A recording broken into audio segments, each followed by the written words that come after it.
बारिश के बाद 20-20 ओवर के हुए मुकाबले में जसप्रीत बुमराह की घातक गेंदबाजी के सामने ढेर हुए पाकिस्तान के बल्लेबाज आखिरी ओवर में दिलाए टीम इंडिया को जीत। नमस्कार दोस्तों, स्वागत है आपका एक बार फिर हमारे चैनल में। भारत और पाकिस्तान के बीच एशिया कप सुपर 4 का मुकाबला बारिश के बाद 20-20 ओवर का हुआ, जहां पर पहले भारतीय टीम ने बल्लेबाजी करते हुए शानदार तरीके से 147 रन बनाए थे, लेकिन इसके बाद बारिश की वजह से मुकाबले को 20-20 ओवर का किया गया और पाकिस्तान की टीम के सामने 180 रनों का लक्ष्य रखा गया। इस लक्ष्य का पीछा करते हुए पाकिस्तान की टीम बेहद ही रोमांचक मुकाबले में आखिरी ओवर में हार गई। तो दोस्तों, हम आपको इस मुकाबले का पूरा हाईलाइट बताएंगे, लेकिन दोस्तों उससे पहले आप भी टीम इंडिया की इस बेहद ही शानदार मुकाबले में बेहतरीन जीत को देखकर खुश है तो इस वीडियो को लाइक जरूर कर दें और साथ ही साथ अभी तक चैनल को सब्सक्राइब नहीं किया तो चैनल को सब्सक्राइब कर लें। तो चलिए दोस्तों, जानते हैं इस मुकाबले का पूरा हाईलाइट। तो दोस्तों, आज के इस महामुकाबले में सिक्का उछाला बाबर आजम ने। थी रोहित शर्मा की, लेकिन गिरा सिक्का बाबर आजम के ही पक्ष में। टॉस जीतकर उन्होंने पहले गेंदबाजी का फैसला किया, लेकिन रोहित शर्मा इस मुकाबले में पहले बल्लेबाजी ही करना चाहते थे तो उन्हें बल्लेबाजी ही मिली। टीम इंडिया में केएल राहुल और जसप्रीत बुमराह की वापसी हुई, तो वहीं पर पाकिस्तान की टीम बगैर किसी बदलाव के साथ मैदान पर उतरी। दोनों टीमों के बीच नेशनल एंथम के बाद ये मुकाबला शुरू हुआ। टीम इंडिया की तरफ से पारी की शुरुआत करने उतरे रोहित, तो उनके साथ थे शुभमन गिल और आमने सामने थे एक बार फिर शाहिन अफरीदी और रोहित शर्मा। लेकिन दोस्तों, रोहित शर्मा ने पहले ओवर की आखिरी गेंद पर कमाल का फ्लिक शॉट खेलते हुए ओवर डीप बैकवर्ड्स कर लेग के ऊपर से गेंद को 6 रनों के लिए बाउंड्री लाइन के पार भेजा। तो इसके बाद दूसरे ओवर की 5वीं गेंद पर भी रोहित ने एक्स्ट्रा कवर के ऊपर से नसीम शाह की गेंद पर शानदार चौका जड़ दिया और रोहित शर्मा अब 2 बाउंड्री जड़ चुके थे। लेकिन इसके बाद पहला चौका शुभमन गिल के बल्ले से तीसरे ओवर की पहली गेंद पर देखने को मिला, जहां पर उन्होंने शानदार तरीके से फाइन लेग की तरफ गेंद को 4 रनों के लिए भेज दिया। तो वहीं पर इसके बाद अगली ही गेंद पर एक और शानदार चौका देखने को मिला ओवर मिड विकेट के ऊपर से शुभमन गिल के बल्ले से। तो वहीं पर इसके बाद दोस्तों इसी ओवर की 5वीं गेंद पर भी एक और शानदार चौका मिड ऑफ की तरफ लगाया शुभमन गिल ने और 3 बेहतरीन चौके इस ओवर में जड़ दिए। वहीं पर इसके बाद 5वें ओवर में भी एक बार फिर जब शाहिन अफरीदी और शुभमन गिल आमने सामने हुए, तो यहां पर आगे बढ़कर एक कमाल का चौका सामने की तरफ लगा दिया शुभमन गिल ने और गेंद को 4 रनों के लिए भेज दिया।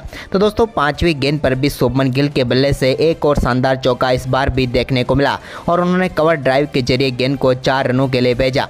वहीं पर इसके बाद शाहिन शाह अफरीदी के ओवर की आखिरी गेंद पर भी उन्होंने एक और शानदार चौका जड़ दिया और भारतीय टीम के लिए कमाल की शुरुआत हो गई। लेकिन इसके बाद 8वें ओवर की पहली गेंद पर नसीम शाह के एक और शानदार चौका देखने को मिला पॉइंट के बीच में से शुभमन गिल के बल्ले से और गेंद को 4 रनों के लिए भेज दिया।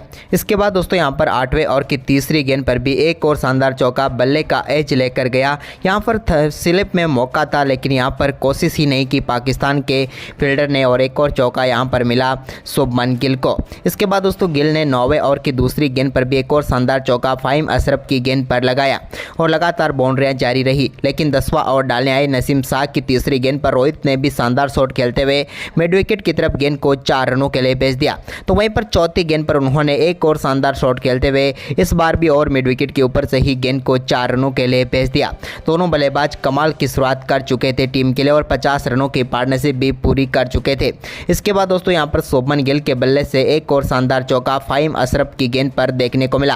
लेकिन इसके बाद रोहित शर्मा ने 12वें ओवर की आखिरी गेंद पर एक टॉप एज के जरिए शानदार चौका हारिस रॉफ की गेंद पर लगाया।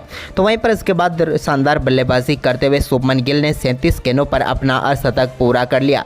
कमाल की बल्लेबाजी रही गिल की। लेकिन इसके बाद 13वें ओवर की चौथी गेंद पर रोहित शर्मा ने शादाब खान की गेंद पर कमाल का शॉट खेलते हुए गेंद को 6 रनों के लिए बाउंड्री लाइन के पार भेज दिया।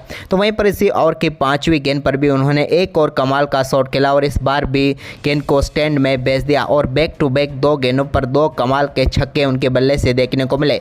जबकि दोस्तों ओवर की आखिरी गेंद पर भी उन्होंने कट शॉट के जरिए गेंद को बिहाइंड द स्क्वायर 4 रनों के लिए भेज दिया और दोनों बल्लेबाजों के बीच मात्र 85 गेंदों पर ही 100 रनों की पार्टनरशिप पूरी हो गई। इसके बाद 15वें ओवर की पहली गेंद पर शादाब खान की गेंद को डीप मिड विकेट के ऊपर से 6 रनों के लिए भेजकर रोहित शर्मा ने कमाल का अर्धशतक मात्र 42 गेंदों पर ही पूरा कर लिया। दोनों बल्लेबाज अब कमाल की शुरुआत टीम इंडिया को दे चुके थे।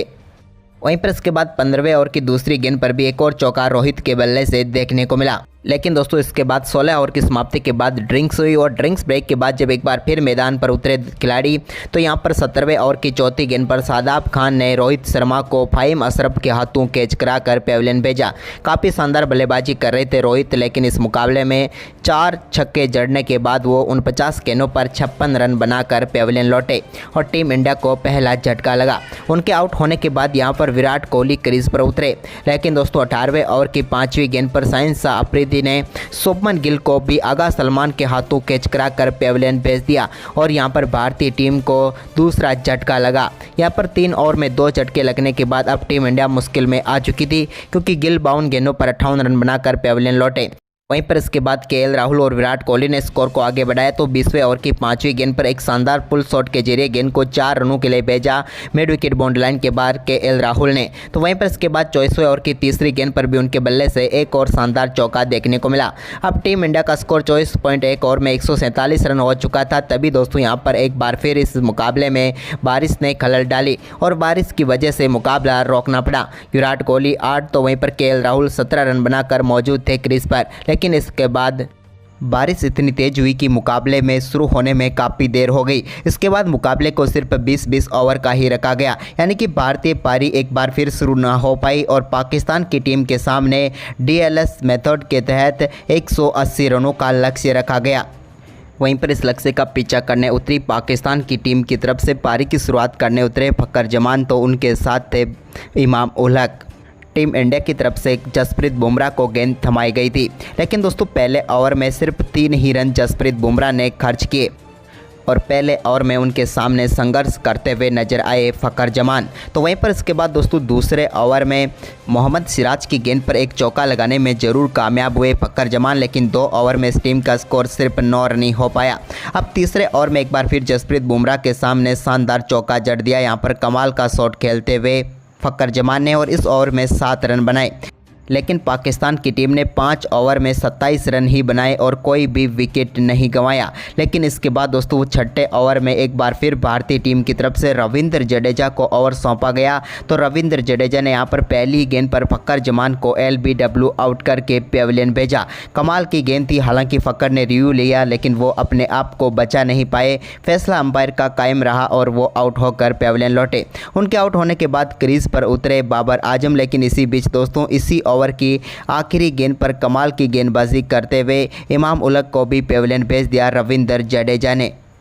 वहीं पर दोस्तों पावर प्ले की समाप्ति तक पाकिस्तान की टीम इस मुकाबले में सिर्फ 33 रन ही बना पाई, लेकिन पावर प्ले के बाद इस टीम के लिए यहां पर टीम के स्कोर को आगे बढ़ाना शुरू किया। कप्तान बाबर आजम ने तो विकेट कीपर मोहम्मद रिजवान ने भी उनका बेहतरीन साथ दिया और दोनों बल्लेबाजों ने आक्रामक बल्लेबाजी करनी शुरू कर दी। एक समय तक 6 ओवर में 33 रन बनाने वाली पाकिस्तान की टीम अगले 4 ओवर में ही शानदार परफॉर्मेंस करते हुए 40 रन इन दोनों बल्लेबाजों ने जोड़कर टीम के स्कोर को 73 रनों तक पहुँचा दिया 10 ओवर की समाप्ति के बाद। लेकिन अब भी 10 ओवर में 107 रन चाहिए थे।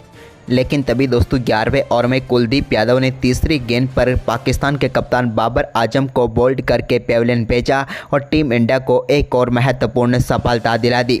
11 ओवर की समाप्ति के बाद अब 83 रनों तक पहुंच पाई थी पाकिस्तान की टीम, लेकिन दोस्तों इसके बाद पाकिस्तान की तरफ से तूफानी बल्लेबाजी करनी शुरू कर दी मोहम्मद रिजवान, तो उनके साथ थे इफ्तिकार अहमद। दोनों बल्लेबाजों के बीच हुई तूफानी बल्लेबाजी ने भारतीय गेंदबाजों के सामने कोई विकल्प ही नहीं रखा, क्योंकि हर गेंदबाज के सामने इन्होंने जमकर रन बनाए और तेजी से टीम के स्कोर को आगे बढ़ाया। एक समय तक 11 ओवर में 83 रनों तक पहुंची थी पाकिस्तान की टीम, लेकिन अगले 6 ओवर में इस टीम ने 140 रनों का आंकड़ा छू लिया और आखिरी 4 ओवर में मुकाबला जीतने के लिए चाहिए थे पाकिस्तान की टीम को मात्र 40 रन, यानी कि मुकाबला एक बार फिर पाकिस्तान की पकड़ में आ चुका था। और इसका सबसे बड़ा कारण इफ्तिकार अहमद रहे, जिन्होंने 5 छक्कों की बदौलत मात्र 21 गेंदों पर अपना अर्धशतक पूरा कर लिया और भारतीय गेंदबाजों के सामने बड़ी चुनौती बन गए।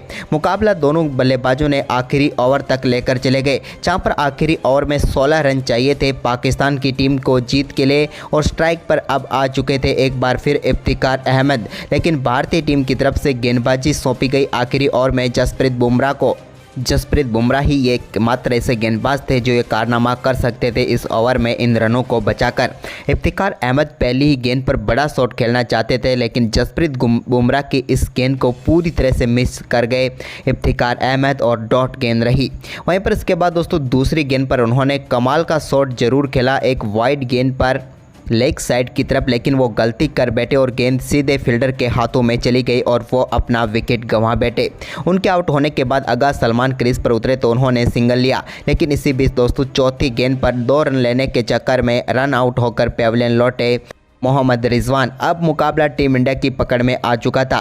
वहीं पर 5वीं गेंद डॉट रही, जहां पर शादाब बड़ा शॉट खेलना चाहते थे लेकिन वो पूरी तरह से चुके, जबकि आखिरी गेंद पर जसप्रीत बुमराह ने उन्हें भी बोल्ड करके इस पारी का अंत किया और टीम इंडिया को इस मुकाबले में बेहद ही शानदार जीत दिलाई। तो दोस्तों आखिरी ओवर जसप्रीत बुमराह का आपको कैसा लगा? आप हमें अपनी राय कमेंट बॉक्स में ज़रूर दें और इस वीडियो को अपने दोस्तों के साथ ज़्यादा से ज़्यादा शेयर ज़रूर करें।